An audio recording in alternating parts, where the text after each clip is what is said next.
I'm going to draw something out fairly speedily here. And the reason I can draw this out fairly speedily will become clear in a second. So, chemists will probably recognise this diagram. It represents a molecule. If you try to explain this to a layperson, though, it would be quite difficult. You'd have to explain that each point involves an atom. Okay, and they'll realise, oh, 1, 2, 3, 4, 5, 6 atoms in this hexagon shaped. Oh, there's 1, 2, 3, 4, 5, 6 atoms in a hexagon shape. Oh, there's another one. Oh, that's a different atom. Oh, that's a double bond. Oh, 1, 2, 3 double bonds. Okay, that's going a bit far, obviously. It sounds a bit absurd to a chemist, but that is how someone who's not trained in chemistry will see this. They will see a lot of bits of information. They will see dozens of bits of information.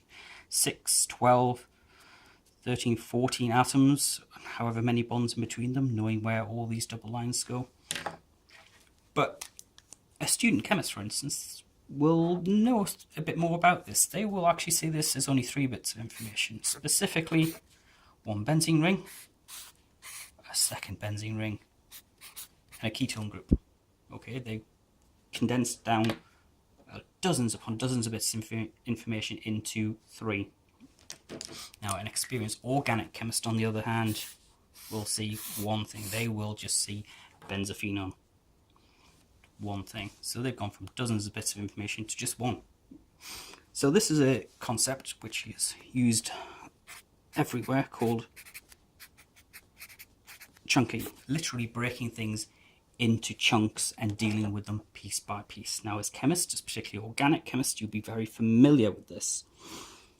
And this is a skill that you kind of have to develop sort of on your own as you get more experience with the subject. So what I want to do now is point out how this works in mathematics, particularly when we want to draw graphs. So I'm going to draw what would be an extremely convoluted bit of mathematics. You can see this is taking a while to even write out.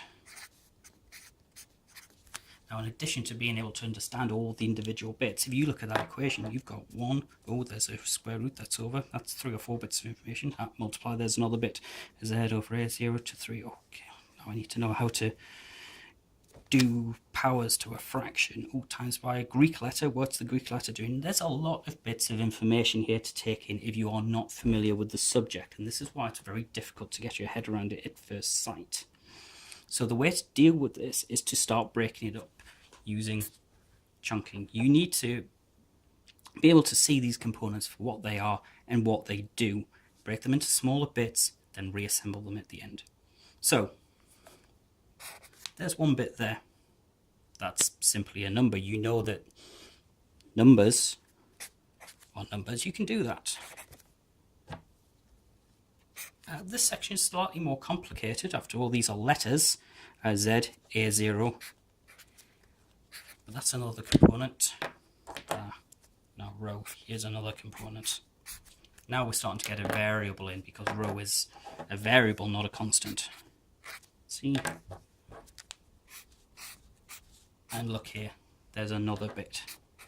D. So we're actually looking at 4 pieces of information. In fact, it's simpler than that.